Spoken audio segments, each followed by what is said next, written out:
In a world full of failed live-action adaptations, one season of television is seeking to prove the doubters wrong. One character is ready to rock and roll, and one creator is here to tell you all about it. This is Jones Vibes. Yep. What is up, all of my Avatar The Last Airbender fans? I didn't even need that introduction. The guy on YouTube was insisting. That was his voice, by the way. That wasn't me. If you thought that was me, it totally wasn't. But it has been a while since we have talked Avatar here on the channel. The live-action adaptation hasn't had too many updates, but Season 2 is in production, and some stuff has finally started to come out, and so that's what I'm excited to talk about today. I will note that some of you, I might just pop up on your feed when I'm talking Avatar The Last Airbender, but I do want to let you know I am a film critic. I started this channel to talk about film and television, as well as all the things that I'm passionate about. I'm really passionate about Avatar The Last Airbender. I'm also really passionate about film and television and so many other things. And so you might only see me talk about ATLA, but if you go to my channel, you'll see that I talk about a lot of other things. And in the midst of this crazy movie and film season, this is kind of award season for movies coming out. I've really just been trying to keep a pulse on Season 2's production and see if anything comes out. And I was really excited to see that a new interview came out with Miya, the actress playing Toph, where she talks a little bit about Toph, and that was enough for me. There's also some casting things that I have yet to talk about here on the channel, so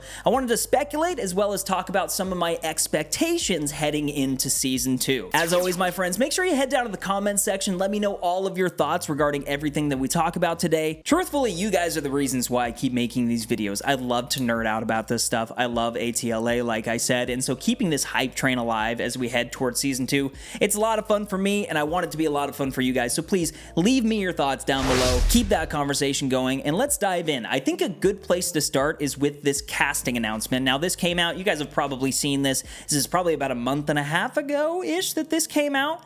But some different actors were cast for some different roles. A lot of them are roles that I don't really think matter so much. Just as a matter of speculation, I feel like some of the roles that were cast, we're gonna have to wait and see how they perform on screen, and then we can talk about it, because I don't know enough about these actors and actresses, but there are a couple here that have some really big implications because of their past performances. The first being the gentleman that is playing Long Feng. We got Chin Han as Long Feng, and honestly, I feel like you're probably like me. When you're looking at this little announcement, this guy is the one that sticks out to you, because you've probably most likely seen him in another movie. The one that's most notable for me is The Dark Knight. He's the guy that says, like I said, I'm very good with calculation. But he also plays Shang Tsung in the most recent adaptation of Mortal Kombat, and that is a killer role. We're going to see him in Mortal Kombat 2, and that's exciting. But the reason I wanted to talk about Long Feng is because he pretty much is the antagonist of this season.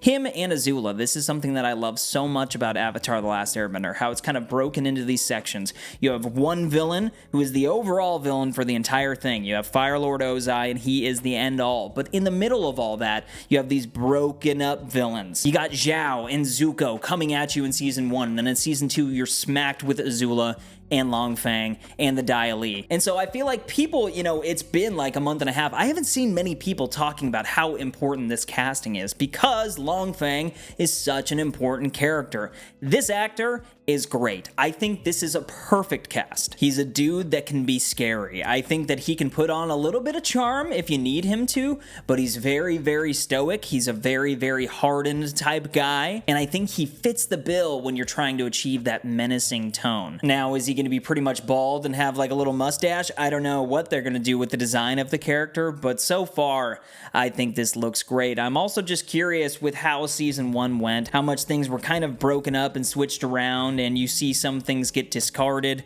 and you also see some things added. I'm curious what they're going to do with the Earth Kingdom, with the Dae Li, and truly how prominent of a role Long Feng is going to play. I'm very much hoping he has a big role, and I'm hoping that the atmosphere that they provide around him, I'm really, I guess the best way to say it is the aura that they give to him. I'm hoping that it's dark, and I'm hoping that viewers are able to really feel that, especially people who haven't watched the original. But pretty much all of these other ones fall very much into the category of I'm gonna have to wait and see it, because I have nothing to back these performances on. When it comes to Justin Chen as the Earth King, I'm very much just hoping that he's like the Earth King. I'm hoping that they do right by the Earth King. I'm also hoping that Bosco is around and that like they can showcase that relationship really with the animals. I hope that they can give us more Appa, Momo, Bosco. I hope they can do a little bit more with that, because apparently it was a hindrance on the budget in the first season. That's why we didn't see them that often. But like, dude, I need to feel Appa in the second season. And also, like, a creature like Bosco, like, I really hope that it doesn't get the same treatment that Flopsy got in the first season, because just removing it entirely because of the budget, like, you see a statue of Flopsy and it's like, damn, dude, can we please get just a little more? Like, hardcore fans of the show know, like, Flopsy matters, Bosco matters. You know what I mean? And so, yeah, man, I hope Justin Chen's great. Amanda Zhao as Judy, she looks great, looks like a good casting. Same with Crystal Yuaz as Lady Beifong, and then Kelemete Misipeka I'm sorry, I'm probably butchering that, but as the Boulder. You know, they didn't cast Dwayne "The Rock" Johnson. I'm sure some people were disappointed at that, because the Boulder is basically just The Rock. But we'll see what this guy has, you know. And then, you know, there's some other castings here. And really, I think the most notable one to talk about is Long Feng, because Book 2 is the Earth Kingdom. This is the Empire Strikes Back of the story. This is when things get strange. This is when things go behind the walls and start to get a little bit claustrophobic for our characters. And so what we want to see is Long Feng have that presence. Manipulation, I think, is a great word to describe what I'm looking for out of that character in season 2. But turning the page over to Toph and the casting of Miya Cech, because I really haven't talked much about this. They had the production announcement where they showed the feet moving on the ground. That was super dope. And then they had the announcement of Miya coming on the team. And we're going to start to get to a place with this news and these updates where we're really digging in and trying to find anything that we can, as well as, you know, trailers, snippets, interviews, and things that come out. Because what I'm most curious about is this character of Toph, how this is going to work, because I do feel like, all acting blemishes aside throughout the first season, I think that Gordon was a great cast. Very young kid. You see that kind of happen a couple times in the first season. You see some of that age come through. I would also say a little bit of the same with Kiawentiio, but I'm expecting a big step up for those two in season 2. And then we have the opposite thing with Miya coming in as Toph. Is she going to be able to step in, no pun, just using her feet, but is she going to be able to step in and really just embody this thing and straight away be believable as our Toph Beifong? I'm very much hoping for that type of a situation, something like an Ian Ousley as Sokka, where the first time I saw Ian as Sokka, I was like, dude, that's it. That's it. You guys nailed it. Same with Dallas as Zuko. Nailed it, guys.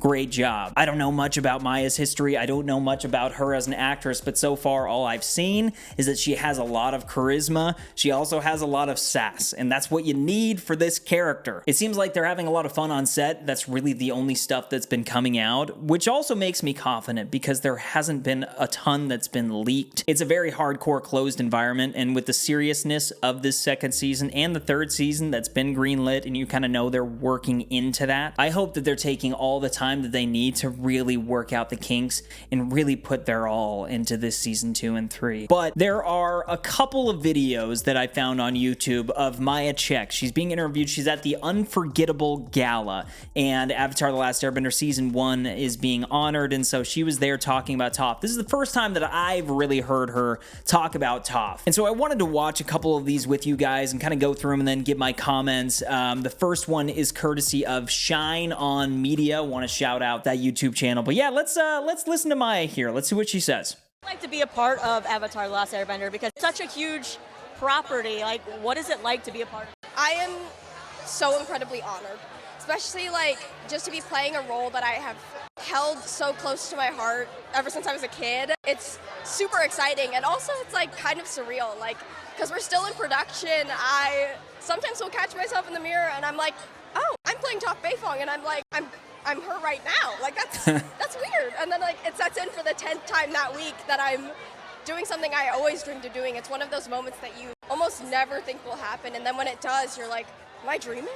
The first time I feel like you put on a costume like that, it's almost equivalent to when the superheroes put on their costume for the first time, right? 100%, yeah. Like this, when we were in prep, it took like multiple weeks for like everything to be put together, that when I finally saw it all at once, it was just insane. What do we expect coming up on the show? Is there anything you can see? Oh my goodness. I mean, you can expect a lot more sass coming from yours truly. You can also expect just A lot more Earth Nation, baby. Yeah, and that one's interesting because that's kind of what I was talking about earlier. Like with the production, like heading into production, there has to be so much work that you have to do. So you kind of hear her talk about the work and the prep that was going into it, as well as just the costume, everything coming together and seeing it come together. The one thing that I love hearing is that she's been a big fan of Toph Beifong. It doesn't seem like she's being disingenuous when she says that. You truly get this earnest feeling that she does love the character, and that's what you want. I mean, there are pros and cons to, as a performer stepping into something that you love so much, because you might be bringing something else to the table, but I would much rather prefer that than the opposite, where you don't know anything and you're stepping into it, because then it just might feel a little bit off. You might get that M. Night Shyamalan feeling, and no thanks. Huh? But then she made that comment about just being sassy. That's what we need from the character of Toph. And so that makes me feel good. And then she said, we're going to be getting a lot more Earth Nation, baby. And I love that too, man. Like, that's what this season's all about. That's the feeling that we need to get straight away. And although she can't talk about much, I'm happy that she gave us this little tidbit just as hardcore fans. Like, you just want to know, okay, they're sticking to the formula here. We are going to be Earth Nation. But the next one is a bit longer of a clip. This is from Pacific Rim Video Press, and they're covering the same event. This is on the same red carpet, and let's see what she says. The movie didn't happen, number 2. We're like begging that number 2 comes out of this because they so badly want to see Toph. So for you personally, I mean, how much pressure? Just like the preview with your leg, people are like, oh my God, Toph. How does it feel to like step up to that iconic role? Yeah, so actually that preview is not me. Oh, it's not? Oh. Yeah. Then I don't love it. I mean, I was very, very impressed that they like put that whole thing together, just put like a picture of me, but I was like ecstatic. I started like crying the day I got the role. I mean, I don't feel there's a lot of pressure because the fan base and the cast and everybody's just so nice and welcoming, and they're also like ready to see what we bring to the characters, that I'm super excited to like keep the iconicness of the character while also putting my own little spin to it and making her my own. You gotta tell us, when you read the script and the direction you're in, are we as Toph fans gonna be happy, or is it like they're changing it too much and we might be a little bit sad? Dang, these are good questions. I'm liking these questions. She's a little bit older, so she's not like a little kid anymore, but she is still that same like spitball, kind of spunky, and she gets to call a certain someone Twinkle Toes quite a bit. So yeah, so you gotta have excited.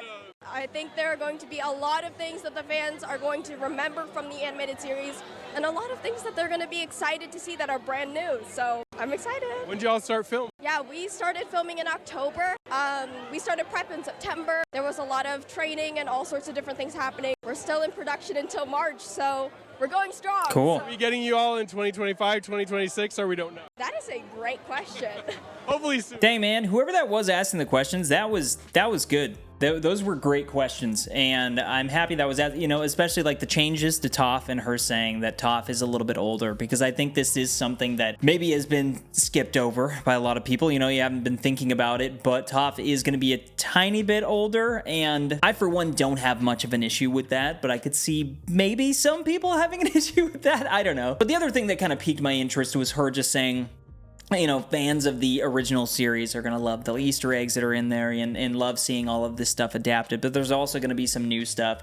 And this is very much like the first season, where there is going to be new stuff. We have to expect that. It's not just going to be a one-to-one adaptation, but what is that new stuff going to look like? Is it going to look like the Code, the Face Stealer stuff in season 1? Is it going to look like that? Because if it does look like that, I'm excited about that, because I felt like that added to the season rather than took away. But I just don't want to see anything literally omitted from the script that's important to the story. Stuff like, and I know I talk about this all the time, but Appa's Lost Days. It's such an important moment in the season, and I don't want to see a screenwriter go in and they're looking at this whole thing and they're like, we can cut that out, because you're not paying attention to what is most important to the story of Aang. And at the end of the day, what's most important is that through arc of Aang's journey, and Appa is a massive part of that. And so just a little things like that. And then as it pertains to Toph, I think the stuff that they might add into this is just the relationship between her and her family.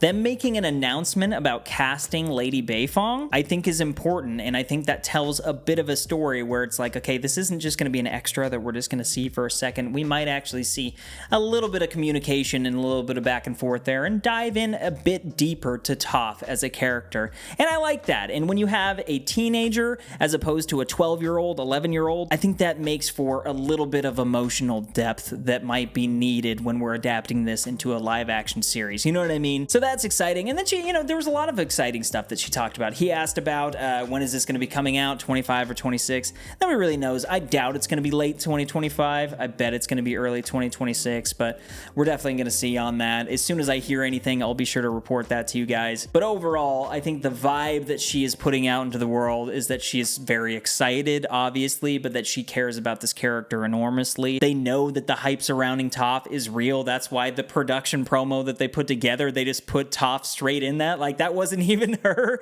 They just put some feet on the screen because they're like, look, guys, guess who's coming? It's gonna be Toph. And we're all like, oh my god, But I really did enjoy hearing a bit from Miya here. This is kind of how I felt leading up to season 1 as we got to know Gordon, we got to know Ian.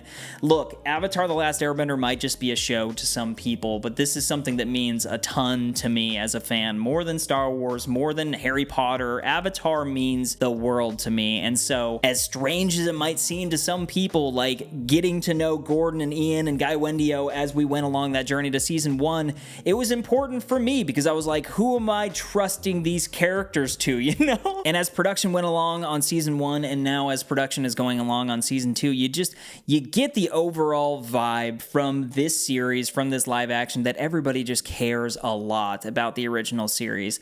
It seems like we are the ones making it, people like us that truly care about it, and that's what matters most. That's why season 1 felt the way that it did. It has its flaws. It definitely has its flaws, but I love it regardless because it feels like the spirit of Avatar: The Last Airbender. But that's a lot to chew on, a lot to think about. Again, let me know all of your thoughts about all of this stuff down in the comments section. I would love to hear from you. Keep that conversation going. Also, my friends, as always, make sure you hit the like button for me and subscribe if you're new here. But more than anything, keep up the good vibes. I'll see you in the next video. Peace!